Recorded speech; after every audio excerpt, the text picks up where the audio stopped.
आज बात एक ऐसी भयानक और सच्ची घटना की है जो कई साल बीत जाने के बाद भी आज तक लोगों की जबान पर है।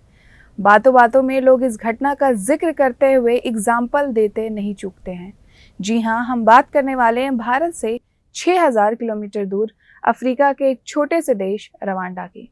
वैसे तो आज रवांडा को अफ्रीका का सिंगापुर कहा जाता है, लेकिन आज से लगभग 3 दशक पहले रवांडा को एक बदनाम देश के तौर पर जाना जाता था, क्योंकि ये वही देश था जहां 1994 में करीब 8 लाख लोगों को बिल्कुल कीड़े मकोड़ों की तरह बेदर्दी से मार दिया गया था और पूरी दुनिया तमाशा देख रही थी। शायद आप में से कई लोग इसके बारे में जानते भी होंगे, लेकिन आज हम आपको बताएंगे इतने लोगों को क्यों मारा गया था और इस घटना से हम भारत के लोग कोई सीख ले सकते हैं। तो चलिए कहानी की शुरुआत करते हैं। आदाब, मेरा नाम नाज़िर सिद्दीक है और आप YouTube चैनल ग्लोबल बाउंड्री देख रहे हैं। दोस्तों, जैसा कि हम जानते हैं कि दुनिया में सबसे ज्यादा ट्राइब्स अफ्रीका महाद्वीप में पाए जाते हैं। आंकड़ों के अनुसार पूरे अफ्रीका में लगभग 3000 कबीले आबाद है और सबका रहन सहन, खाना पीना, शादी विवाह वगैरह एक दूसरे से अलग है। उन्हीं कबीलों में से दो ऐसे कबीले हैं जिनके बीच आज से 29 साल पहले खूनी संघर्ष हुआ था। एक का नाम तुत्सी और दूसरे कबीले का नाम हुतू था और ये दोनों कबीले रवांडा में वर्षों से आबाद थे। बात 1962 की है, जब रवांडा बेल्जियम से आजाद हुआ था। लेकिन आजादी से पहले तुत्सी और हुतू दोनों कबीले एक दूसरे को पसंद नहीं करते थे। हालांकि तुत्सी केवल 15% थे, उसके बावजूद वो 85% हुतू कबीले से आर्थिक और राजनीतिक तौर पर बेहतर थे। और वही कारण था कि बहुसंख्यक हुतू को तुत्सी कबीले से चिढ़ हो गई, और चिढ़ इसलिए भी थी कि तुत्सी केवल 15% होने के बावजूद सत्ता पर कब्जा जमाए बैठे थे। आखिरकार जब रवांडा आजाद हुआ तो हुतू बहुसंख्यक ने बेल्जियम से साफ कह दिया था कि अब बहुत हो चुका है, हम इस देश में 85% है, इसलिए सत्ता के सही दावेदार हम हुतू समाज के लोग हैं, इसलिए सत्ता अब हमें मिलनी चाहिए। वैसे भी तुत्सी हमेशा से मलाई खाते रहे हैं और वही संपन्न रहे हैं, और आजादी के बाद अगर फिर भी उन्हीं को सत्ता मिल गई तो हम लोग फिर गुलामी की जिंदगी बसर करेंगे। आखिरकार आजादी मिलने के बाद वही हुआ जैसा हुतू चाहते थे। जब हुतू को सत्ता मिली तो उन्होंने बरसों से खुन्नस खाए तुत्सी कबीले के लोगों से बदला लेना शुरू कर दिया। इस दौरान हजारों तुत्सी मारे गए और बड़ी संख्या में तुत्सी कबीले के लोग जान बचाकर पड़ोसी देशों में शरण लेने के लिए पलायन करने पर मजबूर हो गए। बड़ी संख्या में तुत्सी पलायन करके बुरुंडी, तंजानिया और युगांडा पहुंचे। इसके अलावा जो तुत्सी रवांडा में रह गए वो वहीं संघर्ष करते रहे और सरकारी सेना से अक्सर झड़पें होती रहती थी। लेकिन साल आया 1990, जब युगांडा में रह रहे तुत्सी शरणार्थियों ने हुतू कम्युनिटी को सबक सिखाने का फैसला किया और इसके लिए एक चरमपंथी गुट बनाया जिसका नाम रवांडन पैट्रियोटिक फ्रंट यानी आरपीएफ था।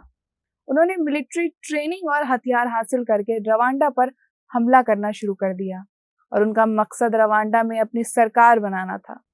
साल 1990 से 1993 के बीच आरपीएफ और रवांडा की फौज के दरमियान खूब संघर्ष हुआ। तभी 1993 में अंतर्राष्ट्रीय दबाव में रवांडा की सरकार ने एक शांति समझौता किया, लेकिन समझौते के बाद भी इसको लागू नहीं किया गया क्योंकि हुतू की बहुसंख्यक सरकार को डर था कि कहीं तुत्सी समुदाय के लोग सत्ता पर कब्जा न कर ले। हुतू सरकार ने आम हुतू के दिमाग में ये डर बिठा दिया था कि वो एक बार फिर से दोयम दर्जे के नागरिक बना दिए जाएंगे।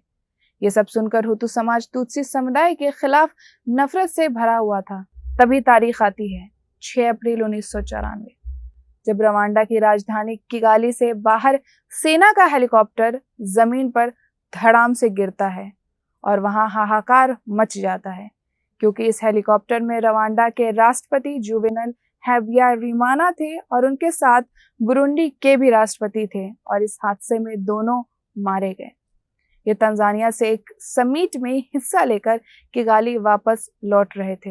हालांकि उन्हें किसने मारा ये आज तक साफ नहीं हो सका है। इसके एक दिन बाद 7 अप्रैल 1994 से खुलेआम नरसंहार शुरू हो गया और तुत्सी समुदाय के लोगों को चुन चुनकर सफाया कर दिया जाने लगा और लगभग 100 दिनों तक ये नरसंहार जारी रहा। हुतू कम्युनिटी से जुड़े लोगों ने अपने तुत्सी पड़ोसियों को मार डाला। यही नहीं, कुछ हुतू युवकों ने अपनी तुत्सी पत्नियों को भी मार दिया, क्योंकि उनके मुताबिक अगर वो ऐसा नहीं करते तो उन्हें ही जान से मार दिया जाता। उस समय हर इंसान के पास मौजूद एक पहचान पत्र था, जिसमें उनके कबीले का भी जिक्र होता था। इसलिए हुतू लड़ाकों ने सड़कों पर नाकेबंदी कर दी, जहां चुन चुनकर तुत्सियों की हत्या कर दी गई। हजारों तुत्सी महिलाओं का अपहरण करके उन्हें सेक्स स्लेव की तरह रखा गया। जिले से लेकर सरकार तक उस समय की पार्टी MRND की एक युवा शाखा थी, जिसके सदस्य लड़ाकों में तब्दील हो गए। लोकल ग्रुप्स को हथियार और हिट लिस्ट सौंपी गई, जिनमें उन लोगों का पता ठिकाना बताया गया था जिन लोगों को मारा जाना था। हुत्तू चरमपंथियों ने एक रेडियो स्टेशन शुरू किया, जिसका नाम RTLM था। इसी रेडियो के माध्यम से तुत्सी समुदाय के खिलाफ हुत्तू के दिमाग में खूब जहर भरा गया। जिन खास लोगों को मारा जाना था, उनके नाम तक रेडियो पर प्रसारित किए गए थे। यहाँ तक कि चर्च के हुतू पादरियों ने अपनी कंठी माला छोड़कर हथियार उठा लिया था और उन तुत्सियों को मार दिया था जो चर्च को महफूज जगह समझकर शरण लेने आए थे। तुत्सियों को लगता था कि सफेद कपड़ों में फरिश्ते रहते हैं, लेकिन यही चर्च के पादरी और नन्स दरिंदे बन गए थे। स्कूलों में पढ़ाने वाले टीचर्स भी हैवान बन गए थे और कल तक जो तुत्सी बच्चे उनसे पढ़ते थे, वही बच्चे अपने टीचर के हाथों मारे गए। दोस्त दोस्त ना रहा, पड़ोसी पड़ोसी ना रहा। ऑफिस में काम करने वाले साथी एक दूसरे के दुश्मन बन गए और 100 दिनों तक चलने वाले इस नरसंहार में लगभग 8 लाख तुत्सी और एक्सट्रीमिस्ट हुतू मारे गए। इस दौरान दुनिया के सभी मानव अधिकार संगठनों, यूनाइटेड नेशन सहित फ्रांस, बेल्जियम और अमेरिका की सरकारों का चेहरा बेनकाब हो गया। अमेरिकी राष्ट्रपति बिल क्लिंटन ने इसके लिए माफी मांगी, जैसे आजकल गाजा के नरसंहार पर पूर्व अमेरिकी राष्ट्रपति बराक ओबामा दुखी हैं। अगर साफ लफ्जों में कहे तो इस नरसंहार के ऑर्गेनाइजर्स ने हुतू को तुत्सी से खूब डराया और तुत्सी समुदाय से नफरत करने के लिए विचारधारा का इस्तेमाल किया। रेडियो के जरिए हुतू समुदाय में डर फैलाया गया और कहा गया कि तुत्सी लोग रवांडा के लिए विदेशी हैं, इसलिए उन्हें यहाँ रहने का कोई अधिकार नहीं है। 1990 से 1994 के नरसंहार तक रवांडा के रेडियो में ऐसे हेट स्पीच दी जाती थी जैसे तिलचट्टों को साफ करो, यानी तुत्सियों का सफाया करो। अफसोस की बात तो ये है कि जिसको डेमोक्रेसी का चौथा स्तंभ कहा जाता है, उसका इस्तेमाल लाखों लोगों को मारने के लिए किया गया। वहीं अगर भारत की बात करें तो यहाँ भी नफरत की भाषा खूब बोली जा रही है। इसके लिए मीडिया और सोशल मीडिया का इस्तेमाल किया जा रहा है। इसका जीता जागता एग्जाम्पल दिल्ली दंगों के दौरान आपने अपनी आंखों से देखा था। इसका श्रेय बीजेपी लीडर कपिल मिश्रा के हेट स्पीच को दिया जाता है। इसी तरह हाल के दिनों में हरियाणा में अल्पसंख्यक समुदाय के कई सारे लोगों को भी मार दिया गया। आपको बता दें कि जेनोसाइड वॉच के संस्थापक और निर्देशक ग्रेगरी स्टैंटन ने अमेरिकी कांग्रेस की ब्रीफिंग के दौरान कहा था कि भारतीय राज्य असम और भारत के जेरे इंतजाम कश्मीर में नरसंहार की शुरुआती साइंस और प्रोसेस थी। स्टैंटन ने चेतावनी दी थी कि भारत में जेनोसाइड बहुत जल्द हो सकता है। स्टैंटन ने कहा था कि जेनोसाइड एक घटना नहीं है, बल्कि पूरी प्रोसेस है, और उन्होंने भारतीय प्रधानमंत्री नरेंद्र मोदी के जरिए अपनाई गई नीतियों और 2017 में रोहिंग्या मुसलमानों के खिलाफ म्यांमार सरकार की डिस्क्रिमिनेटरी पॉलिसीज के बीच समानताएं भी बताई थी। उन्होंने जिन पॉलिसीज का हवाला दिया था, उनमें 2019 में कश्मीर से धारा 370 को हटाना शामिल था और उसी वर्ष 2019 में CAA कानून भी लाया गया। स्टैंटन ने कहा कि उन्हें म्यांमार के समान परिदृश्य की आशंका है, जहां रोहिंग्या मुसलमानों को पहले कानूनी रूप से गैर नागरिक घोषित किया गया और फिर हिंसा और नरसंहार के माध्यम से उन्हें देश से निकाल दिया गया। उन्होंने कहा कि हम जिस चीज का सामना कर रहे हैं वो बिल्कुल उसी तरह की साजिश है। स्टैंटन ने कहा कि हिंदुत्व की विचारधारा भारत के इतिहास और भारतीय संविधान से बिल्कुल विपरीत है। स्टैंटन ने कहा कि उन्होंने तत्कालीन रवांडा के राष्ट्रपति जुवेनल हैबियारिमाना को चेतावनी दी थी कि यदि आप देश में नरसंहार को रोकने के लिए कुछ नहीं करते तो 5 साल के भीतर यहाँ नरसंहार होने वाला है। और आखिरकार 1994 में वही हुआ जिसकी चेतावनी दी गई थी। यानी 8 लाख लोगों को 100 दिनों के अंदर मार दिया गया। स्टैंटन ने कहा, हम भारत में ऐसा नहीं होने दे सकते हैं। जेनोसाइड वॉच ने 2002 में भारत के अंदर जेनोसाइड की चेतावनी दी थी।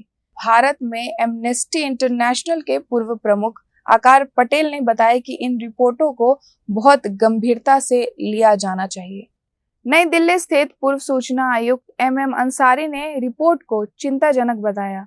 उन्होंने कहा, डर बहुत वास्तविक है।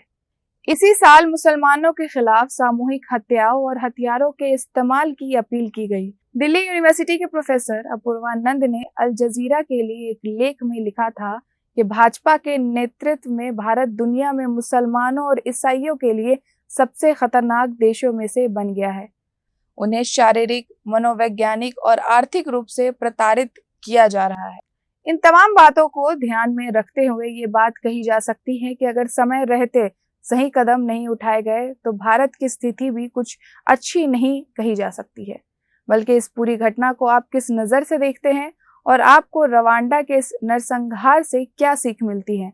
अपनी राय कमेंट बॉक्स में ज़रूर दीजिए और ये वीडियो अगर यूट्यूब पर देख रहे हैं तो चैनल को सब्सक्राइब कर लीजिए और फेसबुक पर देख रहे हैं तो पेज को फॉलो कर लीजिए और मुझे दीजिए इजाज़त। मिलते हैं नई कहानी के साथ।